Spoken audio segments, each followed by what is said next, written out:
जी नाज़रीन, हिकु ॿीहर भलीकार धरती टीवी जी ईद स्पेशल ट्रांसमिशन में मां आहियां सौराब सूमरो ऐं ॾेह थोरे परॾे में जेके असांखे नाज़रीन ॾिसी रहिया आहिनि उन्हनि खे धरती टीवी सतह तरफ़ां ईद मुबारक। अॼु ईद जो ॾियारो असां मल्हाए रहिया आहियूं पंहिंजे धरती टीवी स्टूडियो में।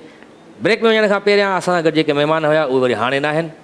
महिमान त महिमान, पर जेका मूंसां गॾु होस्ट हुई दुआ महिमान उहा बि हाणे न आहे। मूंसां गॾु हाणे होस्ट आहे वरी तानिया खान। अस्सलाम वालेकुम नाज़रीन। उम्मीद कयां थी नाज़रीन त अमें इन ॾींहं खे इलाही सुहिणे रीति गुज़ारे रहिया हूंदो। जेकी बि नाज़रीन मूंखे ॾिसनि था ॾेह तोड़े पर ॾेह ताईं, जिते जिते मुंहिंजी आवाज़ वञे थी, जेके जेके माण्हू मूंखे ॿुधनि था, उन्हनि सभिनीनि खे दिलि जी गहराइयुनि सां ईद जो खोड़ सारियूं ख़ुशियूं मुबारक हुजनि। पहिरियां त महिमान असां सां गॾु हुया, हाणे ॿियूं शख़्सियतूं असांखे जॉइन कयो आहे। सो सराब केरु आहिनि हिन वक़्तु असां सां गॾु? वाह, ॾाढियूं ख़ूबसूरत शख़्सियतूं अॼु असां गॾु आहिनि ऐं ईद असां सां गॾु मल्हाए रहियूं आहिनि। बिल्कुलु। त लाइबा असां सां गॾु आहे, ॾाढी सुठी मॉडल आहे, एक्ट्रेस आहे सिंधी ऐं उर्दू मीडिया जी। बिल्कुलु बिल्कुलु। तव्हांखे वेलकम चऊं था, असां भलीकार चऊं था, पंहिंजी धरती टीवी ईद स्पेशल ट्रांसमिशन में ईद मुबारक बि चऊं था। तव्हां बि अगरि ईद मुबारक चई छॾींदो नाज़रीन खे त नाज़रीन जी ज़िंदगी सफल थी वेंदी। अस्सलाम वालेकुम ॿिनी खे।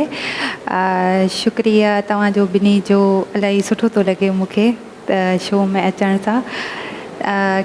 केर बि सिंधी थोड़ी सिंधी जेतिरी अचे थी ॻाल्हायो, को मसलो न आहे। उर्दू में बोलो? हा, उर्दू में बि बोलंदे। सिंधी एतिरी ॻाल्हायो सुठी आहे। सिंधी माण्हू जेका दिलि ख़ुशि थी वई त सिंधी बि ईंदी आहे तव्हांखे। हाणे वरी तव्हां उर्दू में ॻाल्हायो। ठीक है, चलो उर्दू में बोल सकते हैं? हाँ, उर्दू में बोलें। चलिए ठीक है। आप लोग सबको भी ईद मुबारक, और जो मुझे टीवी स्क्रीन पर सब मुझे देख रहे हैं उन सबको भी ईद मुबारक। सब अपने घरों घरों में खुश रहो, आबाद रहो। और अब यही बातें, अब यही सारी बात पश्तो में भी बोल दें।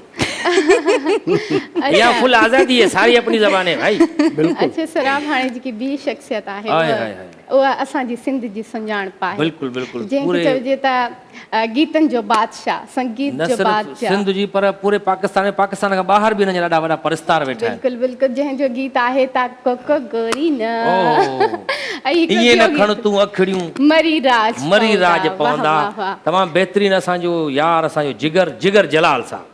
साईं ईद मुबारक। साईं तव्हांखे बि ईद मुबारक। ख़ैर मुबारक, ख़ैर मुबारक। ख़ुशि आहियो। ईद जहिड़ी मूंखे लॻे थो ख़ासि टोपी ठाराई आहे तव्हां ईद जा। वाह हे, छो त हाणे ईद त 12 महीननि खां पोइ थी अचे न। हा साईं। त ईद जे लाइ नयूं नयूं शयूं तयारु करणियूं पवंदियूं। मां सम्झी वियुमि न, हलवे जो कलर तव्हां करायो आहे। त हलवो त खाइणो आहे न। ईद आहे न साईं। बाबा ॾिस त हर शइ जेका आहे माहौल जे हिसाब ते हले थी, पर इन खां अवल असांजा धरती टीवी जा जेके बि संगत आहे सभिनि खे ईद मुबारक। तव्हांखे बि ईद मुबारक। ऐं असांखे जेके ॾिसी रहिया आहिनि उन्हनि खे बि असांजी उन्हनि खे ईद मुबारक चऊं था। हो बि ॾिसंदा हूंदव। लाज़मी आहे संगत खे सभिनि खे ईद मुबारक ॾियणी आहे। जेका तव्हां खणी वई उहा बि मथां ॾिसंदी हुजे। उते कचे में वरी टीवियूं कोन्हनि, मतिलबु मोबाइल ते ॾिसनि। मोबाइल ते पहुची थी वञनि न साईं शयूं। हा हाँ बिल्कुल बिल्कुल। अच्छा सर, अव्हांजी नज़र में हिन ॾींहं जी कहिड़ी अहमियत आहे ऐं ॾिठो वञे त हिन ॾींहं खे कीअं सेलिब्रेट करणु घुरिजे? अल्हम्दुलिल्लाह, हे छा आहे त ॾींहं पाक मोहम्मद मुस्तफ़ा बिल्कुल सर हिननि ॾींहंनि जी तारीफ़ां कयूं आहिनि हिननि, छो त हर हिकु ॾींहं जो पंहिंजो पंहिंजो मज़ो आहे। जी सर। त ख़ुसूसन जेका ईद आहे असां मुस्लमाननि जी, अल्हम्दुलिल्लाह रोज़ा रखियासीं, अलाह जी इबादत जो महीनो हो, इबादतूं कयूंसीं, कयल गुनाहनि जूं अलाह खां माफ़ियूं वरितियूंसीं। त हे असांखे पंहिंजा मालिक जेके आहिनि पंतनि पाक जी ज़ात, हे ईद जूं ख़ुशियूं बि उन्हनि असांखे ॿुधायूं त हीअं ईदा कबियूं आहिनि। ऐं ईद जे ॾींहुं जेके दोस्त मिट अज़ीज़ कावड़ियल हूंदा आहिनि त ईद ते उन्हनि ॾे वञिबो आहे लड़जी। बिल्कुलु परचाइबो आहे त बाबा हाणे वॾो ॾींहुं ख़ुदा जो आहे, अॻिलो न परचे त पोइ छा कजे? न परचे त बसि पोइ बि मेड़ियूं मिंथूं करणियूं। अच्छा। हा, हुन त लाइबा जहिड़ी का वठी वञे गॾु बाबा, हाणे न्याणी मेड़ त वई। न्याणियूं त वठी वञे बियूं न साईं। सोराब साईं, न्याणियुनि को सवा कमु आहे कोन। छो त हुआ जा कुझु अधु ख़्यालु पवंदो, पर जे न्याणियूं साण हूंदियूं त पोइ त चवंदा बाबा न्याणी सूदे आयो आहे। अच्छा सर, अमें सदाई घर भातियुनि सां, फैमिली मेंबर सां ईद सेलिब्रेट कंदा आहियो, वरी अॼु धरती टीवी सां सेलिब्रेट कयो था, कीअं थो लॻे? असां हिकिड़े घर जा ॼण सभु भाती आहियूं। घर बि भरिसां ई आहे। भरिसां ई आहे ऐं मिलूं झिलूं था, मिलणु झिलणु त इहो ई घर जा भाती थियासीं। ऐं जिगर जलाल साहब इहा वाहिद माना ख़ासियत आहे हिकिड़ी, जॾहिं बि असां जंहिं बि शो में घुरायो आहे न, कॾहिं इनकार न कयो अथई, न कयो अथई, चवंदो बाबा जेको हाल हाज़िर आहे ईंदासीं। सराब सुमरो, अमें त फेशियल करायो हुयो, पर रिज़ल्ट छो न आयो? फेशियल त मां न करायो। रिज़ल्ट छो न आयो? फेशियल मां कराईंदो ई न आहियां। अच्छा, लाइबा खां जेकॾहिं पुछिजे त लाइबा पंहिंजी ईद खे कीअं सेलिब्रेट कंदी आहे? इलाही सुठो थी, मतलब ईद कैसे अच्छी आप थी। सेलिब्रेट करते? चलिए उर्दू में बता दें, चलिए कोई ठीक है, टेंशन मैं उर्दू में बता देती हूँ। ईद बहुत अच्छे से गुजरती है, सारा दिन किचन में गुजरती है, डिनर वाह। वगैरह बनाओ, किचन खाना में लगता तो वगैरह। नहीं है आप किचन में जाती भी हैं। माशाल्लाह, ड्रेस आपने ये स्पेशल ईद के हवाले से बनवाई है? जी जी, ये ड्रेस अच्छा, मैंने ये डिजाइन specially- आपने रखवाई है ताकि टीका वीका लगाने में आसानी रहे, क्योंकि नहीं, नहीं। बूस्टर डोज लग रहा है ना आजकल वो नहीं कोविड का। नहीं, ये फैशन चल रहा है आज फैशन का इन है ड्रेस आज का। का। जी जी, और इन है। एयर रिंग्स भी आपने इसकी फैशन के मुताबिक जी, सेम मैचिंग टू करे। सेम तो लेनी ही चाहिए ना, लेकिन जाहिर है। सैंडल नहीं मिला आपको मैचिंग? हाँ, वो थोड़ा सा चेंज हो जाता है। अच्छा अच्छा, वो हो हाँ, जाता है। गलती थी भी हो इंसान जाती, हो था। जाती। अच्छा तो- लाइबा, अगर खाने की बात करें उहे जी। सिंधी में अगर आऊं चवां तो रत पचाण चइबो आहे हाँ, हाँ, खाधे ठीकु आहे। पीते के। हाँ। और आपको खाने में क्या पसंद है अगर पूछा जाए तो? मुझे तो बिरयानी सबसे अच्छी लगती है ज़्यादा। ओह। मैं कहती हूँ स्पाइसी हो बिरयानी, स्पाइसी। चिकन में वो भी। चलिए ठीक है, मैं ले आता हूँ और मीठे में तो खीर होनी चाहिए या मिठाई। खीर होनी चाहिए। वैसे ईद के दिन आपके यहाँ क्या बनता है? ईद के दिन बिरयानी बनती है, मैं कढ़ाई बना लेती हूँ, कोफ्ते वाह। बना लेती हूँ। ए, हमारे यहाँ तो मतलब- सुबह सुबह सवैयाँ बनती हैं। वो तो हाँ, वो तो already है। सबके घर वो बनती है, हमारे लिए compulsory। थोड़ी सी डिफरेंट बन जाती है, सबके घर का लेकिन तरीका अब वगैरह जैसा कि अलग आप होता दोपहर का है। टाइम है तो इस टाइम लंच में हाँ, बिरयानी की आपने याद दिला बिरयानी दी। याद करती है। तो खा रहे हो था भला?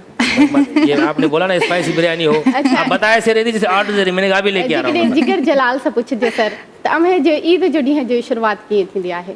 अल्हम्दुलिल्लाह, ईद जे ॾींहुं निमाज़ खां बाद में पंहिंजे क़रीबनि ते कुल पढ़बा आहिनि, वेंदा आहियूं। पर हाणे त वरी कराची जो ईद मल्हायूं था त क़रीब त कुल ॻूठनि, त पोइ हितां कुल बख़्शींदासीं। हाँ बिल्कुल। बाक़ी उन खां बाद में पंहिंजी हिकिड़ी उताकड़ी आहे जेके रुॻो इंतज़ारु इहो ई हूंदो आहे त छो त ईद ख़ुशूसन नंढड़नि ॿारनि जी बिल्कुलु हूंदी आहे, उन ॿारनि खे रिझाइण में, उन्हनि जी शॉपिंगियूं करण में। वाह। पोइ असां वरी जेके आहिनि हिक ॿिए दोस्त जेके नथा मिली सघूं त पोइ ईद जूं हिक ॿिए खे दावतूं ॾींदा हूंदा, भला भला ईद ई ईद ॾींदा ते बाबा असां वटि अचो। मुलाक़ात थी वेंदी, हा। वेही कचहरी कंदासीं। कचहरी अच्छा कंदासीं। उस्ताद, तव्हांजो उस्ताद जलाल चांडियो साहब मरो, जी बाबा। उन सां गॾु बि तमामु घणियूं ईदियूं तव्हां मल्हायूं हूंदियूं, उस्ताद सां बि गंज मल्हायूंसीं। है ना? हा, अगर सर अव्हां जे नाले जी ॻाल्हि कजे त अव्हां जो जिगर नालो जलाल। जिगर जलाल केरु रखियो? जॾहिं वरी ख़ासि करे छोकिरी का चए "ए जिगर", इहो असुलु असां जूं जेके कंपनियूं हुयूं त महिल कंपनियुनि जो दौरु हुयो, पोइ उस्ताद जलाल जी अलाह हुनखे हिकिड़ी बादशाही ॾेई छॾी हुई।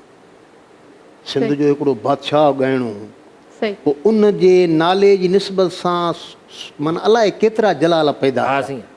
हाणे मूंखे पहिरियों जॾहिं मूं सिंधी फिल्म में बि कमु कयो आहे, जीअं लतीफ़ में, हा जंहिंमें मूंखे नंढो जलाल हुननि सॾियो आहे। शाह असद जी हुई फिल्म, हा, जंहिंमें असद असद कुरैशी कुरैशी साहब हीरो हो। बिल्कुलु। ऐं उन दौर में ऑडियो कैस्टियूं बि मुंहिंजूं नंढे जलाल सां आहिनि। सही।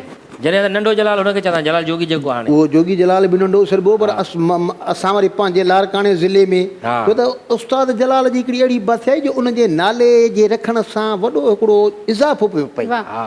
अव्हां जी पर्सनैलिटी ते बि असर पवंदो। माना तव्हां नालो उस्ताद जलाल चांडे ई रखियो हुयो, जिगर उस्ताद जलाल। बाबे न असां ते रखियो पारस कंपनी वारा, अच्छा, हा। ऑडियो कैसेट कंपनी हुई? ऑडियो काडियो। पोइ छो त असांजो ॻायूं पिया, हाणे असां जलाल चांडे जहिड़ा त न आहियूं, न साईं।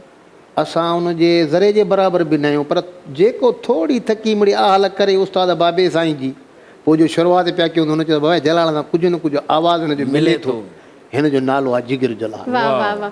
अच्छा आऊं हिकिड़ो सवाल पुछणु चाहियां थी, पर सोचां थी मुंझां थी पुछां या न पुछां। न, न, लाज़मी माइंड न कंदो आहे। अमड़ खे त सभई औलाद पसंदि हूंदी आहे, दिलि जे वेझो हूंदी आहे, पर अगरि गीतनि जी ॻाल्हि कजे त गीत अव्हां जी दिलि जे वेझो कहिड़ो आहे जेको अव्हां जो पंहिंजो पसंदीदार गीत हुजे? उहो ॿुधायो त जीअं आईंदा ही उहो न ॿुधे। हक़ीक़त इहा आहे त असां ॻाइणा माण्हू फ़नकार, त असां सभु कलाम असांखे जॾहिं प्यारा लॻंदा आहिनि त तॾहिं यादि कंदा आहियूं, वणंदा आहिनि हा, तॾहिं यादि कंदा आहियूं। असां इहो चाहींदा त ख़ुदा करे त ॿुधण वारो अॻियूं जेको आहे उनखे वणे, हाय हाय हाय। हुनखे सम्झ में अचे, उनखे सम्झ में अचे। असांजी कैफियत समझी सघे। हाँ। आखिरी ॻाल्हि करिए, लाइबा आप कभी सिंगिंग की तरफ आई, कोई गाने का शौक हुआ कभी आप? मुझे सॉन्ग सुनने का शौक है, मतलब गाने का शौक नहीं गाने है। सुनती हैं आप? जी मतलब कन सुरी हैं आप? हाँ, सुन लेती हूँ लेकिन बोलना नहीं आता इतना। गाना नहीं आता? आप शागिर्द ले सकती हैं जिगर जलाल साहब, इनकी एकेडमी भी है। आजकल लड़कियां जो खास करके वो सिंगिंग की फील्ड में आ रही हैं, क्योंकि आजकल के दौर में गाना सुना नहीं जा रहा, देखा जा रहा है। देखा जा रहा है। आप गाएंगी, लोग बड़े शौक से देखेंगे। इंशाल्लाह गाय इंशाल्लाह। कुछ भी गा लें आप, मतलब आप टोपी पहन के और यकतारा चपड़ी हाथ में लेके भी गाना गाएंगी ना, है। ये भी नई चीज होगी। वॾो कमु थी वेंदो न। नई चीज साईं, ये हुई ना रुबीना हैदरी हुई हा ना, रुबीना हैदरी ही असांजी अञा ताईं ताज मस्तानी आहे। उहा भी गाई थी हाँ यकतारे चपड़ी थे। अच्छा लाइबा, आप एक्टिंग की तरफ भी आ रही हैं, जैसे हमारे लिए तो आप न्यू टैलेंट है, ठीक तो है। आपने एक्टिंग की तरफ आने के लिए क्यों सोचा कि आप एक्ट्रेस बनना चाहती हैं? क्योंकि मुझे पता है कि मैं कर सकती हूँ ना, क्योंकि एक्टिंग मुझे बहुत अच्छी लगती है, टिकटॉक्स वगैरह बनाती रहती हूँ मैं, तो उसमें ज़्यादा एक्टिंग में बहुत ज़्यादा सीख गई हूँ।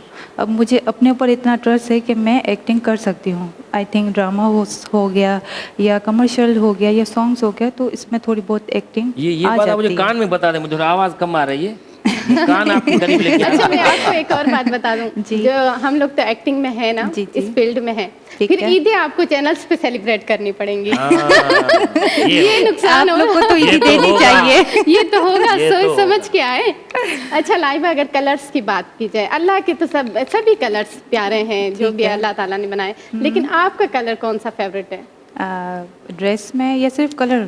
ड्रेसेस में जो आप ड्रेसेस वियर में। करती हैं। ठीक है, मेरा तो फेवरेट कलर है ब्लैक। और वो बैठा हुआ है इधर। वैसे कहते हैं कि ब्लैक जो है गम की निशानी है, हाँ, कहते हैं हाँ। गम की निशानी। गम की निशानी। अच्छा, गम black- ज्यादा है आपको? नहीं नहीं, मुझे कोई गम नहीं है, मैं बिल्कुल खुश हूँ अपने खुश हैं अपनी में। लाइफ से? जी अल्हम्दुलिल्लाह। मेरा एक ब्लैक है और एक ब्लू है जो मैंने वेयर किया हुआ है। आपसे कौन कौन खुश है? सब लोग। सब खुश हैं। हम भी आज बहुत खुश हुए, आज आई आज हमारे आपने हमारे साथ सेलिब्रेट की ईद, हम भी बहुत खुश हैं। Thank you so ji much. Jigar sir, अमा कहिड़ो कलाम या कुछ गुनगुनाए ॿुधायो, ख़बर पए माण्हुनि खे त जिगर जलाल वेठो आहे असां सां गॾु। माना हिननि तव्हांखे असल में इम्तिहान में विझी छॾियो आहे त बग़ैर चपड़ीअ बिना यकतारे जे बिना साज़न जे। त उन बग़ैर बि ॻाए वेंदा हुया। हा असां त उहा जीअं रेसल थींदी आहे, हा, जीअं उताक में वेही ॻाइबो आहे, उनमें त ईअं ई हाणे अॼु वरी उहो ई कमु थी वियो आहे। वाह वाह। हो इएं न खण तूं अखिड़ियूं ही मरी राज पवंदा, हो इएं न खण तूं अखिड़ियूं ही मरी राज पवंदा, ओ ढक जुल्फ बलामूं हण खण, ढक जुल्फ बलामूं हण खण, ज़हरी कहरी न न न न न न न न इएं न खण तूं अखिड़ियूं ही मरी राज पवंदा। ओ लबड़न ते इहा लाली थैया, रत कहीं जो पीतीड़े, रत कहीं जो पीतीड़े, ओ तुंहिंजूं पिंपड़ियूं डंग विछूं जा, तुंहिंजूं पिंपड़ियूं डंग विछूं जा, ज़हरी कहरी न न न न न न न न इएं न खण तूं अखिड़ियूं ही मरी राज पवंदा। ये आपने समझा क्या कहा इन्होंने? ये गाने के अंदाज में बोल रहे हैं कि इस अदा से मुझे न देखो आंखें उठा के, यहाँ पर पूरी की पूरी नस्लें तबाह हो जाएंगी। अच्छा नाज़रीन खे भी ख़बर न हूंदी, पर सर अव्हां खे ज़रूर ख़बर हूंदी त हिन में जेकी मॉडल आहे उहो मुंहिंजी सिस्टर हुई, वाह वाह। तव्हांखे यादि न हुजे शायदि।